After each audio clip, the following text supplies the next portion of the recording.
guys? Welcome back to Forgotten Icons Garage. I'm Matt. Today we'll be talking about a little bit of inventory change, a little bit about evolution of the channel and kind of the direction that we're going to be taking it. So I'm excited to go over a few things. First, ZX10 is still here, of course. I mentioned that one won't be going anywhere for a while, and that's still true. Love it. Don't have a ton more plans for it. So maybe some light cosmetics. I definitely need to clean it. I didn't clean it after the last ride. It's got some bugs still kind of caught up on it.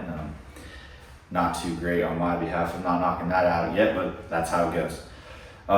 So if you recall, if you look at the channel, you can see the playlists.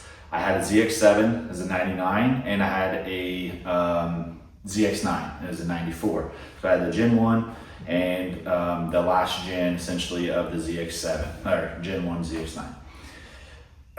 Great bikes, fun bikes, carbed, a lot of cool differences, right? That mechanical feel.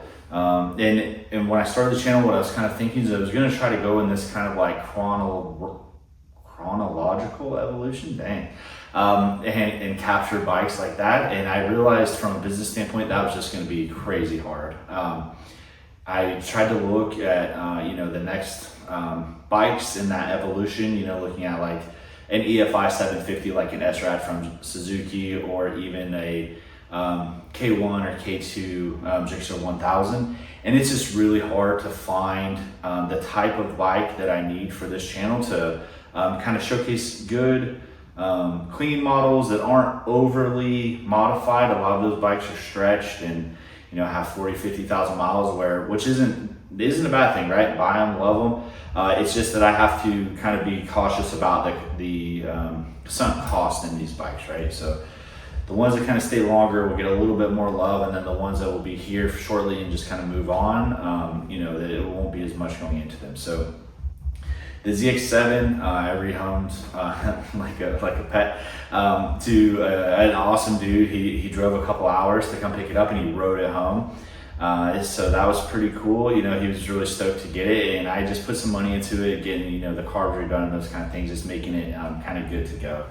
And then the same for ZX9. The guy drove a couple hours out here in Florida, made the trip over, picked it up. He was super stoked to get it. And I'm sure both those guys are gonna have a lot of fun with those bikes. I don't have anything too negative to say about them, other than my channel kind of had to change the direction just a little bit to kind of focus on more modern, a little bit easier to own bikes. For me in particular, car bikes take a little bit more maintenance, a little bit more time, and that's just not something that I can do right now. Maybe this goes great and this is kind of my full-time thing. That would be awesome. And I can pick up some more car bikes and kind of go down that road a little bit more clearly. But right now, that's not going to be in the cards, and that's okay. They're fun. I put a couple hundred miles on them. Nothing too crazy. Put some playlists together. The ZX7 did really well. Check that out. A couple of videos for it. Did a couple 100,000 views with that Muzzy exhaust. Sounded awesome. I kind of regret I didn't film anything after I got it tuned again, and it sounded even better. So I know that guy is super stoked to have it. So that being said, what are we doing then? So I sold those two bikes. I myself drove a couple hours to go pick up another bike, and essentially what I'm looking to do on the channel now is this is an 05 Gen 1 ZX10. This one happens to be low miles, not really necessarily important for the context here. So what I decided I'm going to do, instead of trying to go in chronological order and add all these different bikes together and piece together this timeline, I may do that, as I go, as they kind of come about naturally. I'm just not going to hold myself to just only finding those examples right now. So what I decided to do is buy another 05, another Gen 1 of its era, and I'm going to showcase it on the channel and kind of compare the differences between the bikes. It's a different manufacturer. Certainly a different philosophy. I took it on one shakedown ride so far. Didn't record anything, just really wanted to kind of get a feel for the bike, where it's at right now. decide what kind of things I'm going to add to it. There's a couple of small tweaks I need to do, and it's got a couple things going on with it that I'm going to address as well. Nothing major so far that I've seen, but just to kind of get it to that standard baseline that we're going to maintain throughout this channel. So it's not going to get several $1,000s put into it. I mean, it probably will get close, but this bike got a lot put into it because it's my bike. We'll see how the other one goes. Knowing myself, it's probably going to be my bike too, and that's how that's going to be. And we'll go from there. So without further ado, to leave you guessing, I know I should have put on the channel, it gave people opportunity to guess. A couple people guessed on Facebook. I don't have quite the big following there, so if you feel inclined, check me out on Facebook. Feel free to engage with me there, post comments, hate mail, whatever you feel inclined to do. I'd be stoked to have you. So what I pick up, I was debating, right? So the options are essentially the R1, of course, somewhere in that like 04, 05, maybe 06 range. The K5 Gixxer 1000, which everyone's pretty familiar with that beast. And then the CBR 1000 RR. And I decided to focus in on the CBR 1000 RR, mainly because it's kind of the biggest contrast from this bike in terms of philosophy. So real easy, and the shakedown is obvious to tell the differences, right? The Kawasaki, you feel kind of sitting down into the bike, kind of back a little bit, arms more forward kind of thing. And maybe, almost a drag kind of profile, obviously not quite, but in terms of these leader bikes. Whereas the CBR, you feel like you're more over the front wheel, kind of tucked in, and riding it, you can feel where that's important, right? Like you have that scalpel feeling that really you can dive into turns a lot easier than you can with the 10. But the 10 has that torque curve that just, it's a monster pulling you out of them. So it's a really interesting contrast, and I'm excited to kind of document that a little bit further and kind of compare and contrast them as I go. So I'll have some plans for it. I'll show you the bike here in just a second. So it is an OEM livery. A few people, I posted on a group, a few people were like, this is not an OEM bike. Bad news, guys. It is. So Honda made a black and silver, very kind of lower number bike. It wasn't as popular as the red and black, or as the all silver and black, or as the Repsol, right? And so that was actually kind of what I liked about it. Now, what I found out quickly is there is some pros and cons to that. So pro is, it's not super common, don't see a ton of footage of them. I think it'll kind of grab some attention. I think that part's awesome. Con is, has a cracked fairing, real hard to find one. And so I potentially found one. I ordered it from the Netherlands. It said one in stock. I don't know if it's really in stock or if it's just a placeholder, so we'll kind of find out. My intent is to keep the bike looking OEM style, kind of how I did with the ZX10, with just light cosmetic touches. I'm not going to do these loud type of improvements or customizations, and some people may not agree with improvement. I love it, but anyhow, I'm going to kind of stick to the way that bike looks. So I'm going to move the camera over, and we're going to take a look at that.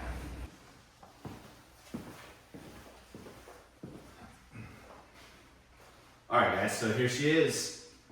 05 CBR 1000 RR. Pretty cool example. I'm pretty stoked to get it. The guy I got it from, he had picked it up, put a couple thousand miles on it.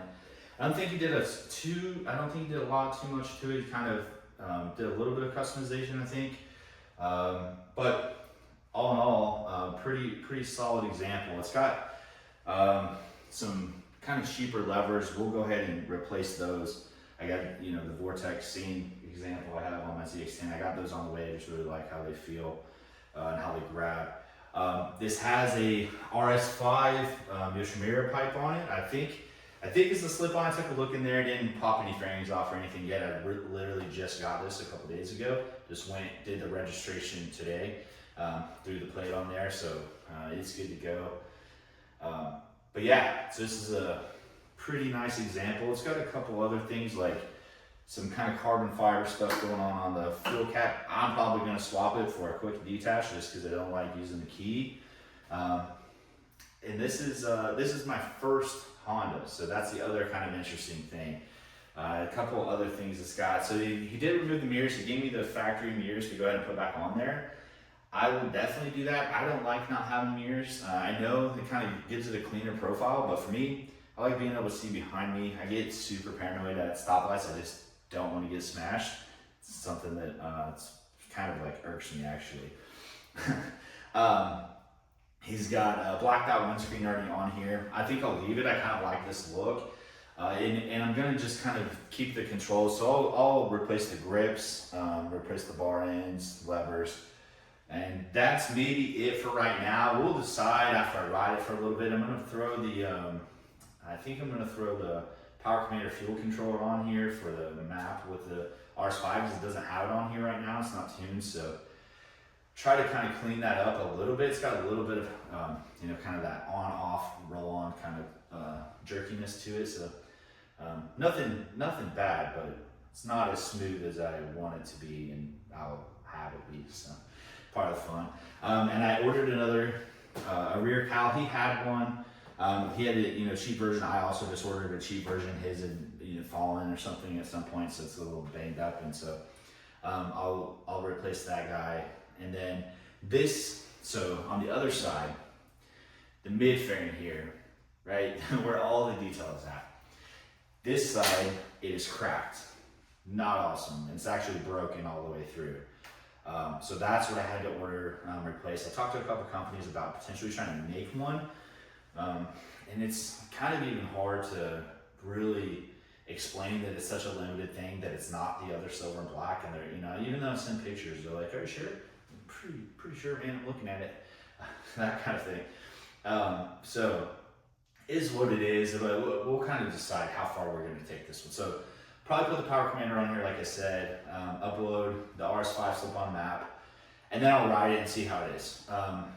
If that doesn't wake it up kind of the way that I want, then probably that RS5 is going to go away for something like a Toast full system, because I like it loud. Like that's something that part of owning a motorcycle to me is that it screams. I want it to sound like a superbike.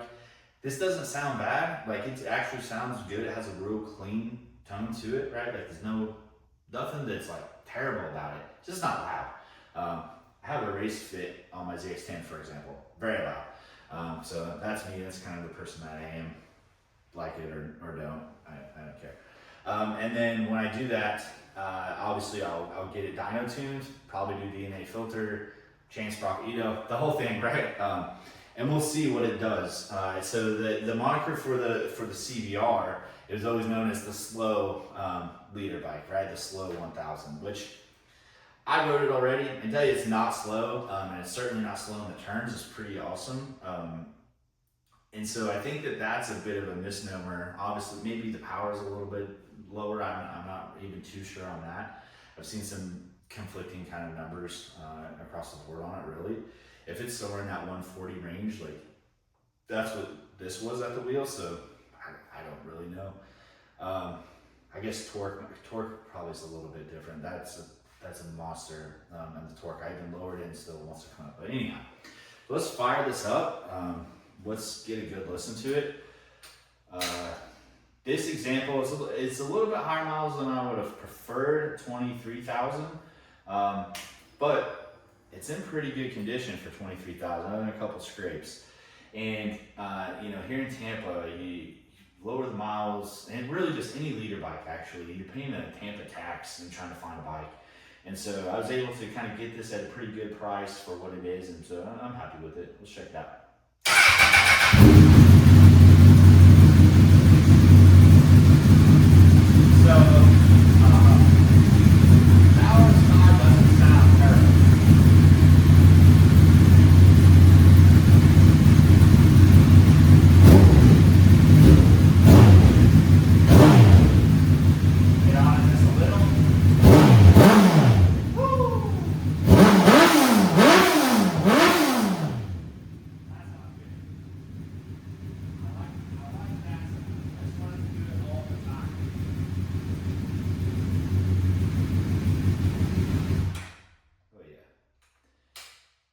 That's it, CBR 1000. I'll be riding it, kind of documenting it. I'm gonna try to put together my format a little bit cleaner, No, if anyone has any advice or pointers other than, for me to get off the camera and never talk again, if you have actual feedback on how I can maybe shape this up a little bit cleaner, feel free to provide it. I've been checking out some of the other channels. There's a lot of people doing some really cool stuff out there. So, you don't want to copy anyone or anything like that, but you kind of want to get ideas of like how things need to go in just a cohesive format instead of, so far I've just kind of dropped like random things here or there. Some have done good, some have done not great. And so we'll try to clean that up. But yeah, this is it. CBR 1000 RR, the ZX10, both 05s, both Gen 1s. We're gonna love them, ride them, check them out. And then we'll kind of go from there, see if I don't add, maybe an R1, maybe a K5, I don't know, we'll see. But yeah, thanks for checking it out. Thanks for tuning in. And, be on the lookout for the next couple videos. Cheers.